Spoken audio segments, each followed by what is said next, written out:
Okay guys, this is the last bit for the Frigesse little hat emblem for the 2024 Paris Olympics. I'm going to put little legs on him. So in order to do this, I'm going to do that after I've taken off the bead off of the mandrels and cleaned them, and I'm going to cold work these little legs that I'm going to make. This is copper.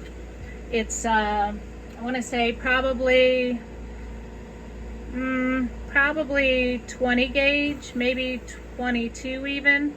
It's kind of thin. It's not super thick. You can make them thicker. This is what I happen to have here out in the studio. So what I've done is I've taken my bead here that I'm going to make the legs for, and I'm going to kind of gauge how long I want them to be dangling out of his little body. And I don't want them to be super long, and I'm not making them super complex little tennis shoes. They're just going to be white tennis shoes with a blue bottom. So I've got my hemostats. This happens to be a super long pair. If you happen to have a shorter pair, that will be fine too. And I've hemostated them in so you can see what that's going to look like.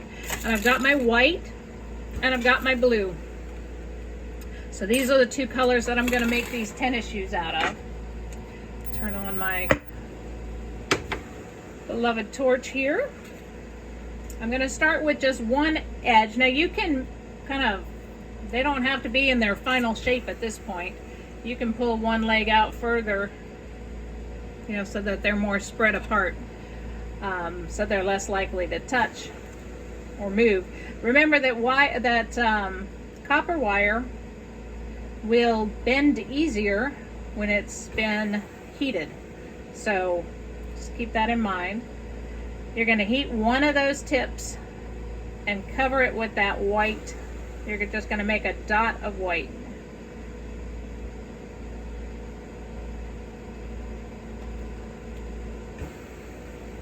Alrighty, I've got a dot of white on there.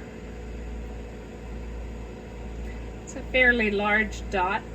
I don't know why, just the way it happened. So that's the way my shoes are going to be. So I'm just going to make sure that that ball is attached without melting that copper wire. So I don't want my heat to really be touching that copper wire at all. It's mostly focusing on that glass so that it will adhere. And I'm going to push it down. Okay, so now I have a flat circle, and I'm going to use my parallel mashers. I'm going to heat this whole shoe up. I'm going to use my parallel mashers and just kind of come at it from the sides, and that will give it that shoe look. And if it's kind of more even, like the back looks as large as the front, you can do two things. You can either just kind of move your glass with your masher or your magic wand or whatever piece of tool you want to move it with, or you can add, if you don't want to take away from the back heel there, you can add more of the white to the front. Alrighty, so that is beginning shoe number one. I'm going to try and make roughly the same size white dot for my other shoe.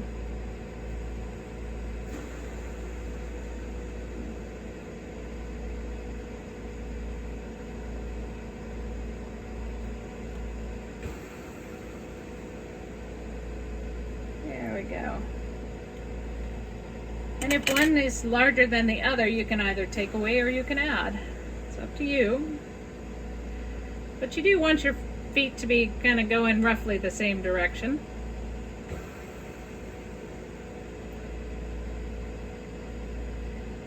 So I went ahead and just flattened it on the bottom. I'm going to use my parallel mashers to kind of make it more shoe shaped.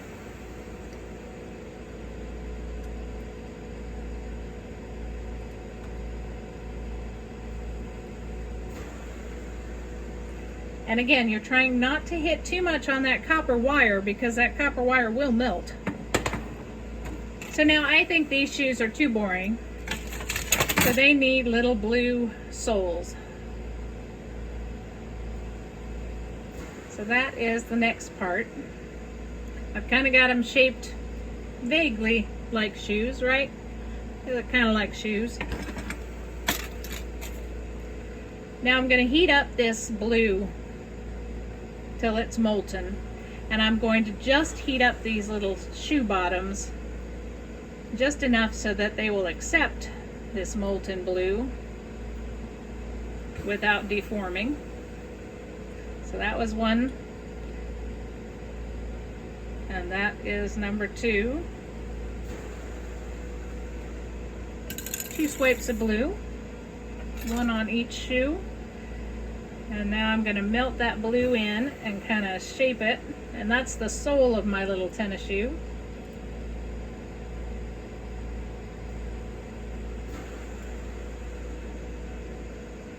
You could make these little tennis shoes red. You could make them all blue. You could make blue with a... If you got really ambitious, you could use that ribbon cane that we made, or that ribbon that we made earlier. I keep calling it a ribbon cane, but it's not. It's just a ribbon.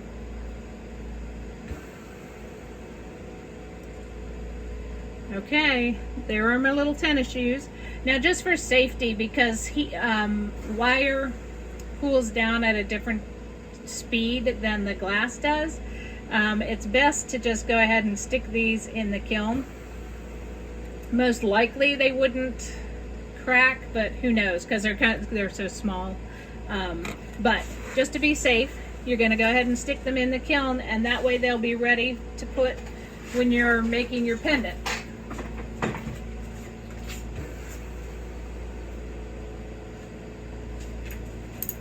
I hope you guys will give this a try. It's fun. I've enjoyed doing this tutorial for you guys, and I look forward to seeing what you end up making on the Beginner Lampwork Challenge page. Thanks, guys. Bye.